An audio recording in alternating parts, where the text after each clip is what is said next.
Putik na lapu-lapu, putik ka lapu-lapu. Yan, talian mo na. Up! Isang magandang araw mga boss amo. Ang video na ito ay kuha noong July 2023. Hindi pa mahaba ang buhok ni Michael at kung makikita ninyo, ang body language niya at ang body language ni Rasha ay ibang-iba sa ngayon. Si Michael ay halatang may takot kay Rasha dahil si Rasha noon kapag kukuhain sa kanyang cage ay nangangagat.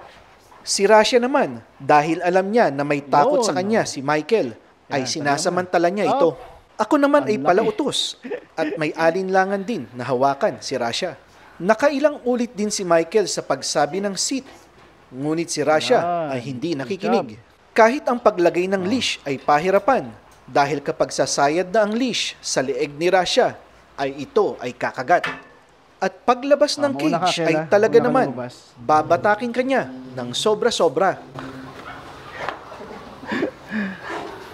Ito na si Rasha ngayon. O parang may mali. Uulitin ko lang. Ito na ako ngayon. Ang dating palautos, tamad at takot na boss amo ay wala na. Simula nang binago ko ang aking pananaw sa buhay ng aso ay nabago lahat mula sa aking dog keepers hanggang sa aking mga aso. Ang mga ugali na gusto kong ugaliin ng mga aso ko ay siyang nangyayari sa kanila. Ngunit hindi may iwasan na kung minsan ay may gulo o gusot pa din sa pack.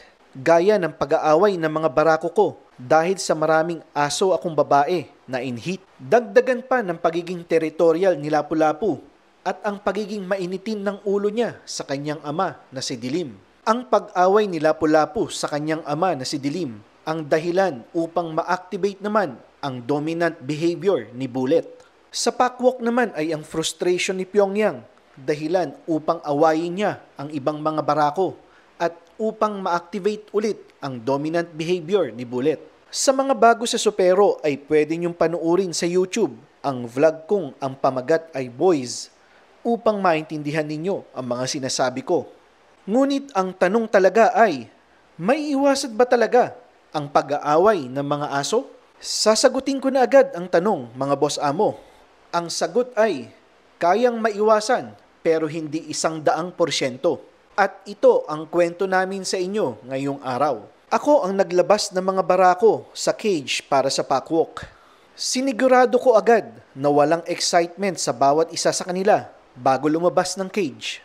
Ang mensahe na gusto kong ipabatid sa kanila ay umayos kayo kung ayaw ninyong matapik. Kung pagmamasdan ninyo ang body language ng mga aso ko, ay walang aso ang tumatalon-talon paglapit ko sa cage. At walang nagzuzumis pagbukas ko ng pinto. Hindi din sila tumatahol-tahol. At ako naman ay hindi gaano nagsasalita. Lahat sila ay kalmado dahil ako ay kalmado.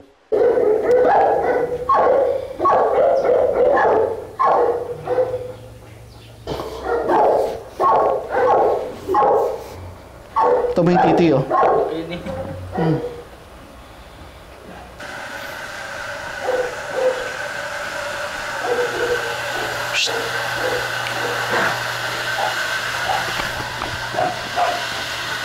Ulitin natin.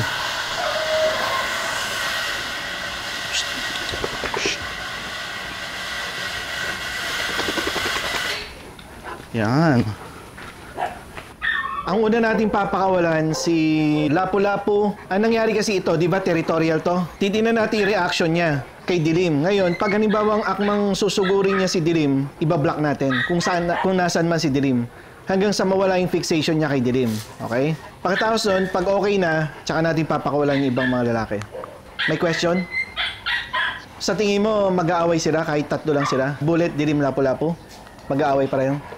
At least tatlo lang, di ba? Hindi tayo mahirapan. Hindi tayo mahirapan mag-awat. Okay, packwalk. Ang laki nito, oh. Grabe, no? Baka sa mesa, sir. Payat. Ilang kilo na to? Dagdagin nyo pa ng konti. Mag 2.6 na. Oo. Kasi yung skull nyo. Pero ang laki, no? Bakit to ganyan, itsura? Ayan, umiiyak, oh. Umiiyak. Kahapon, si Chico daw at si Pyongyang nag-away. Nag-away dahil sa babae. Kaya tinan nyo to si Chico, wala dito ang focus yan, nandun sa mga babae. Kaya mamaya, antabayanan natin yan. Si Chico, dahil nga mabagal siya, ihiwalay na namin siya sa walk. Dadali na lang siya ni Rodel. O, kahit na magbagal sila, at least matatapos siya pa rin yung walk.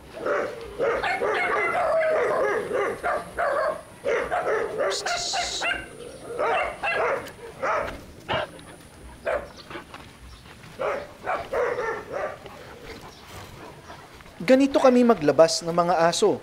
Sabay-sabay. Iniiwasan ng mga puno. Ang tanging gabay lang ay ang leash. Kung gugustuhin ng mga aso ko na ako ay kalad ka rin, ay kayang-kaya nila itong gawin. Ngunit hindi nila ito ginagawa.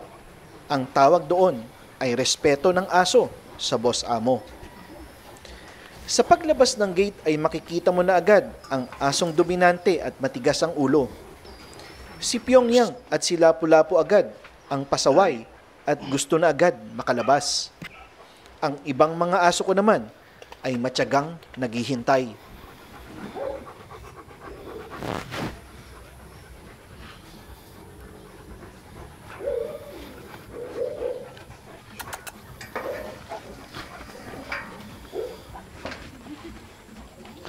So nakita niyo yung ginawa namin from the gate ng kanilang cages. Ginawa kong slow. Dinifuse ko kaagad yung excitement. Tingnan natin kung may epekto yon sa packwalk na to. Kasi hit pa rin ang mga babae. Yan o, tingnan nyo yan o. Markings, markings, markings. Okay, let's go. At dahil nakahiwalay si Chico, ay mas marami kaming pwedeng gawin. Kagaya ng pagtakbo.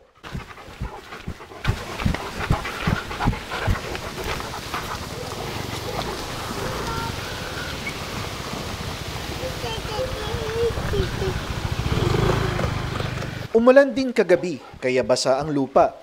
At dahil may mga daan pa din na hindi sementado, ay isang magandang pagkakataon ito upang dumaan kami sa mga putik. Hala, mabagal na talaga. Tandaan eh. Nakita ko sa Aqua, sa Facebook ko lang nakikita yan eh. Morning ho. Pwede lang kaso dito dyan, ano, namalaki. Uy, ganda, nakabaka. Malaki oh. Nahuhuli sa karera. Salubungin natin. Grabe ang hingal mo, Chico, ha? Si Chico nahuli kasi mabagal na siya maglakad eh, tsaka madali na siya mapagod. Kaya nakahiwalay siya. Tapos makikita nyo sa pack, wala si Star-Lord. Si Star-Lord kasi ay may pilay dito. Namamaga. Hindi naman damage yung buto niya, naipitan lang ng ugat kaya namaga. Kaya hindi namin sinama. Worth noting din ay mas kalmado yung pack. Meron din mga followers no, na nandun, no? Mga nakakakilala sa Supero.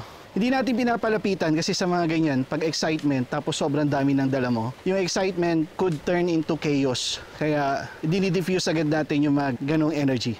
Hi, ang kamay po ha, pasok ang kamay.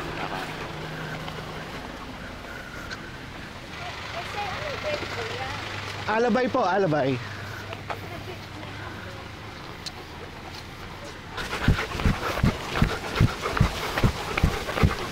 Huwag may jogging yan, baka mahimatay yan. Ito si Antonio ha. Gumaganda na. Ganda na yung coat. Pero may sign ng ano eh. Parang dandruff, kaya kailangan paliguan ng mycocide. Okay. Kaway! Kaway kayo, Michael! Ano po yan? Hiniram ko lang. Siyempre hindi pwedeng mawala ang kulitan sa daan.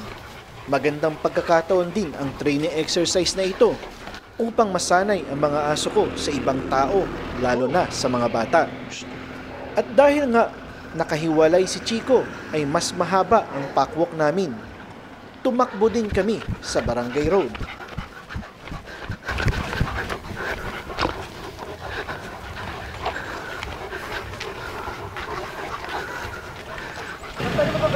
Sige o. Huwag mong titingnan sa mata ha. Dito ka lang sa side. Shh.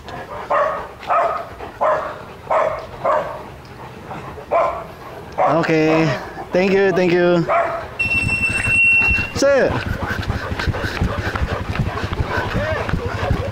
Sir!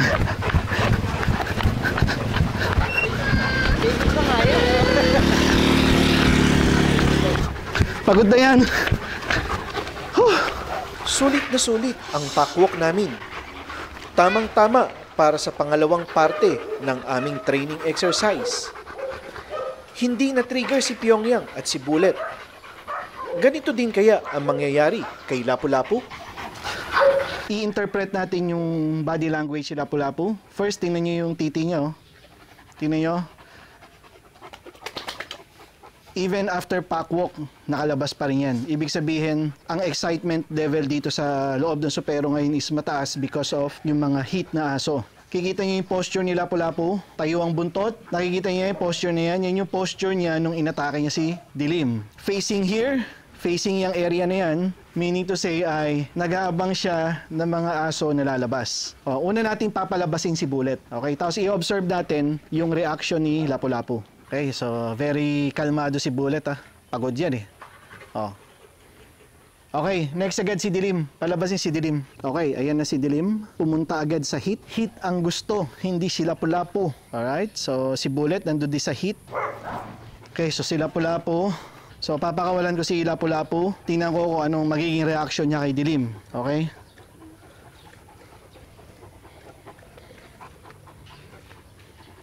Lapu!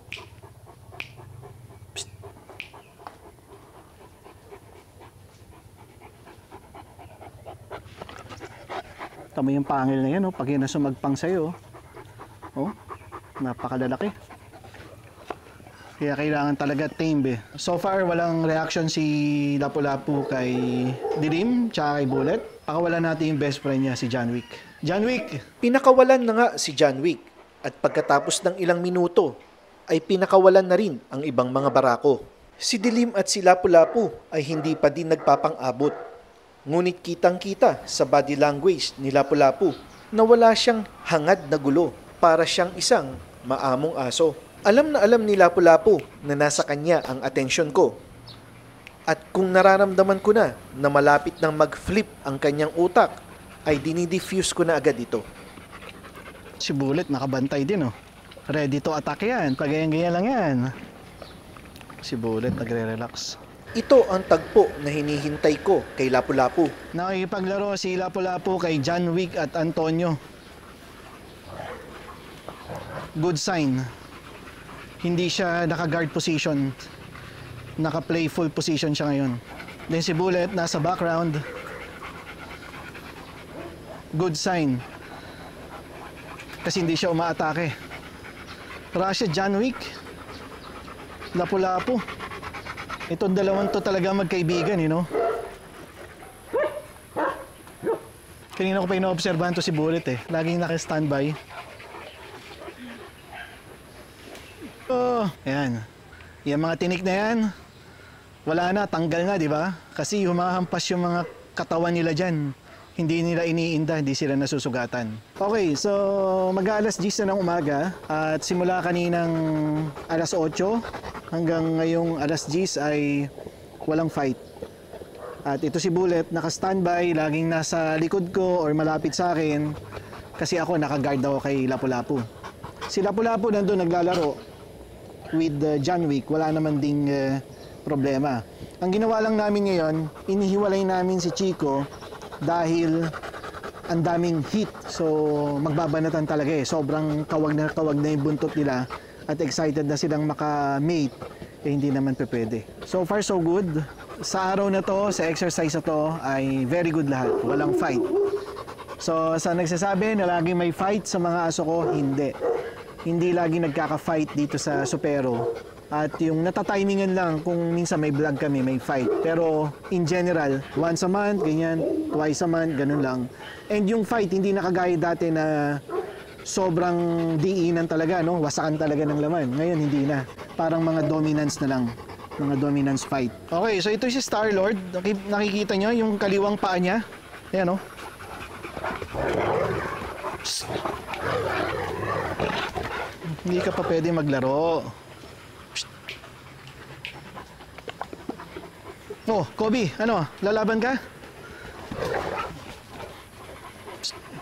So yung nakikita niyo yung kaliwang paa niya, medyo binubuhat pa niya, no? Ayan, oh. Oh, may alalay pa eh. Ayan, oh. May alalay pa. Pagaling na, ayoko lang mabinat ulit, kaya inihiwalay ko. Ayan, oh. Ano, binat pa rin eh, oh.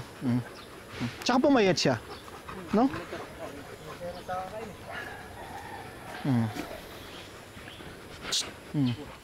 Binubuhat pa rin konti.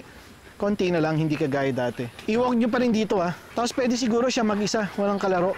Dito sa ground, kahit mamayang hapon. Okay, pasok na, pasok! Putik na lapu-lapu, putik ka lapu-lapu. Psst! Hey! Yan. Kailangan talaga to may guard, meron siyang taga-saway. Psst! May taga-remind sa kanya.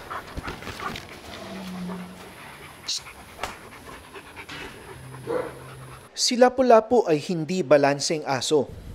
At sino ang pupuno ng disbalanse para siya ay maging balanse? Siyempre, ang boss amo. At kung wala ako, ay ang mga dog keepers ko. Okay, very good ka ngayon. Very good. Very good dog. Yun lang po sa ngayon at maraming salamat sa panunood.